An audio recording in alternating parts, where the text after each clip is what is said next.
Welcome back to Metro Morning Live. Time now 16 minutes past the hour. There are several issues confronting the city of Jackson, from the airport takeover to lead in the water to high-speed chases. And joining me now to talk about these issues is Jackson City Councilman DeKeither Stamps, and also we're talking with former Jackson police officer and former Canton Police Chief Juan Cloy. They are here with us this morning. Thank you guys for joining me this morning.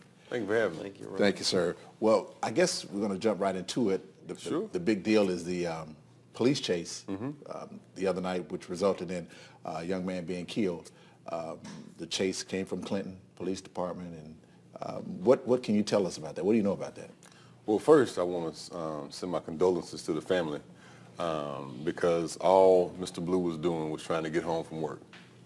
And he was a young man, 34 years old, children, and good father.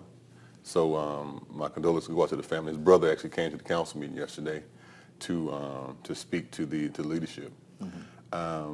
What I think we should do is the same thing we've been saying before this happened, and the same thing we've been saying a year ago, is that policies need to be made amongst all of the metro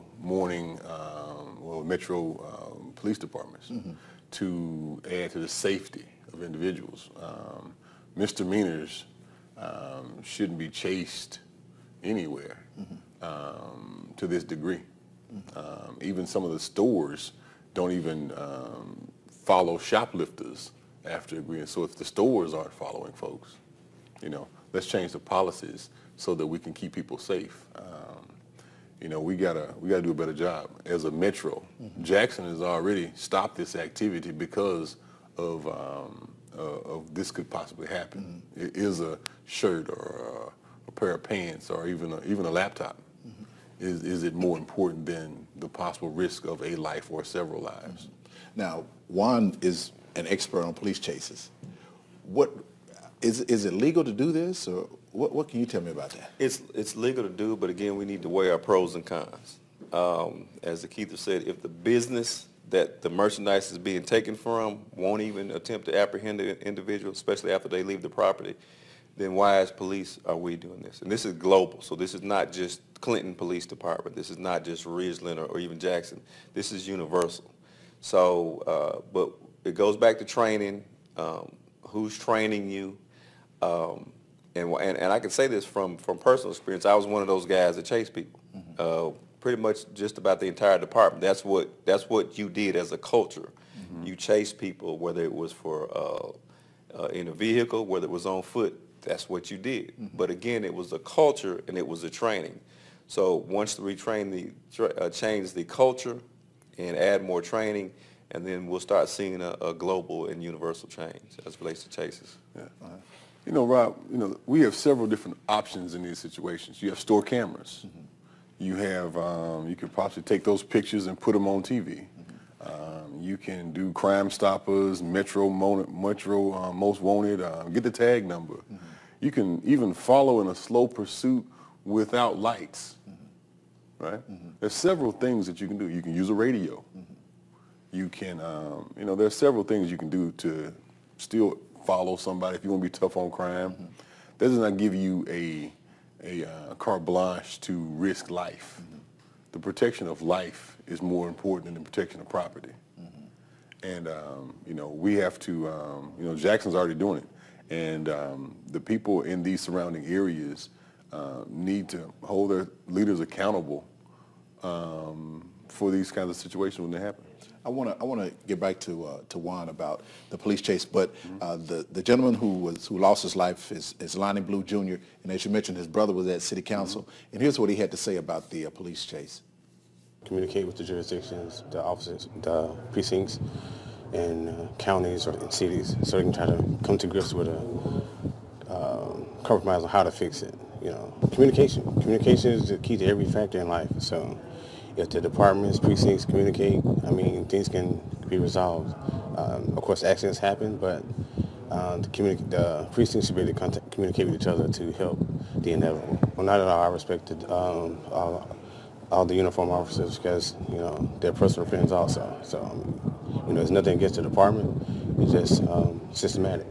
The city spoke of it on numerous occasions, but it's reached national attention, but on the negative side, but not the actual positive side of it, which is, police chases in general.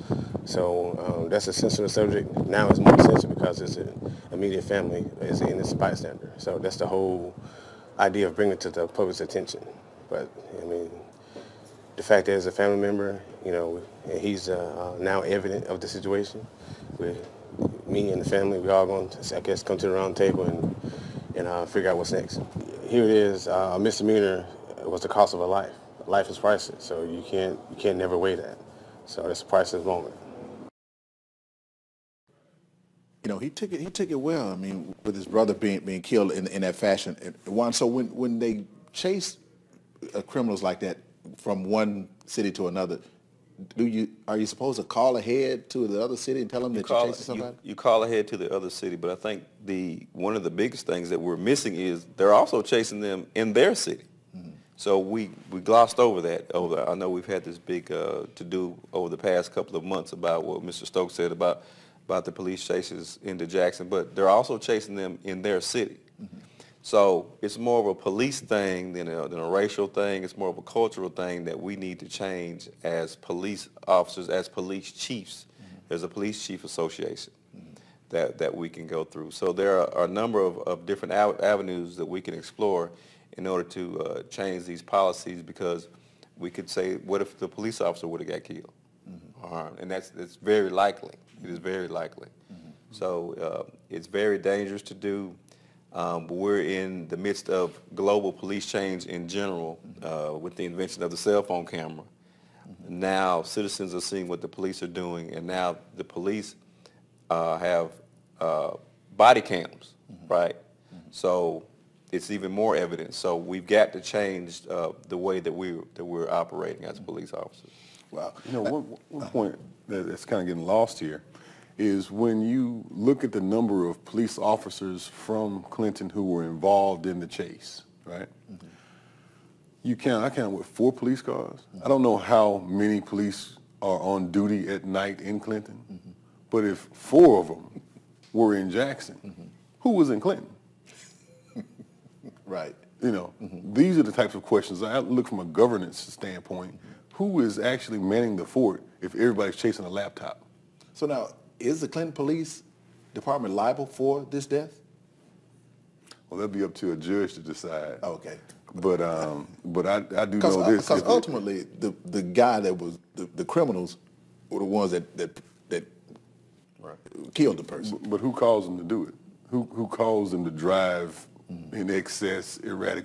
But also think about it, they were coming westbound on on Capitol Street. Mm-hmm. So that means they had to go down and turn around. Mm-hmm. So they came all the way from Walmart, which is on Highway 80. Mm-hmm. I don't know the route they took. They were weaving in and out of streets. They had to. Right. They had to go through a lot of areas to get from Walmart on Highway 80. So we got to look at the proximity and the direction that they were traveling in. If they were coming from Walmart, go all the way to Capitol Street, but then turn around, turn the whole chase around and come back. Wow. At what point does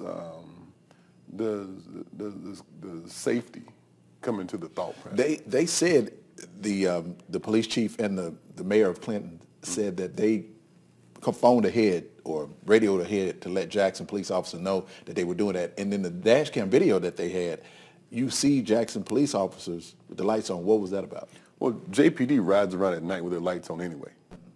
So if you come up to a stop and you see a JPD officer in the opposite direction, he normally already has his lights on anyway riding around. So he had no idea what was going on. So they'll probably hear of things that are happening, but JPD is not going to get involved in a police chase over a laptop or a shirt.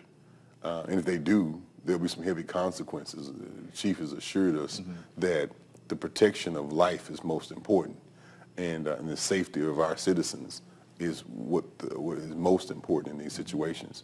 So, my questions are, who was in Clinton policing if this many police officers are in Jackson chasing somebody? The overall practices, and we have to We have to do better. Now, we're doing better. Our surrounding group, when I say we, I mean us as a whole, as a metro area, must police better. Well, because our police department is on top of this situation. Other police departments need to govern themselves accordingly. Juan, is there a point in the chase where you just say, okay, let's stop? Like when they start getting into neighborhoods, because on the dash cam video, you saw them in neighborhoods. Right. Do you ever just say, okay, let's stop? And again, I'm speaking from experience, and I'm definitely not going to throw stones. The way a pursuit is supposed to be run is the second car in the chase calls the pursuit out. The first car does not, because he's right behind the suspect, right? Unless it's something that a danger is about to come up, like he sees them loading guns, and he would relay that over the radio. So there's an order to a pursuit. First of all, you're not supposed to pass a car, right? You're not supposed to shoot from a moving car. And you got the blue lights going, you got the sirens going, you're going 60, 70, 80 miles per hour, like you said, weaving in and out of traffic. So it's almost like a rush. Actually, it's not almost like it is an adrenaline rush, period, right? So you go from that to somebody in that stack or on that radio has to say, okay, you're calling out your speed, you're going to have to either slow down or terminate the pursuit. Now, I'm telling you right now, that's one of the hardest things in the world to do, especially if you're right behind somebody. Right. But again, we go back to police culture and training that somebody, maybe not the person who initiated the pursuit, but somebody has to say, okay, guys, we need to call this off. And again, this is universal. This is not just this particular incident. This happens all the time. It's probably happening right now as we speak. So going back to the chief, putting out memos and new policies about what to do. The chiefs meeting on a regular basis. I don't know if the chiefs meet. DeKeither mentioned the metro area. I don't know. Do they meet? I know there have been overtures for us to be in those to have those conversations. We're open to those conversations and dialogues. Okay. And if they would like to participate, we're willing to do it. Okay. I want you guys, can you stay around for a while? Sure. All right. I know you have to work. I know you got to work too. So I want you guys to stay around for a while. We want to continue our discussion on the issues in Jackson. Okay. Because you know a lot about the issues in Jackson. You do too. All right. Stay with us for Metro Morning Live after the break.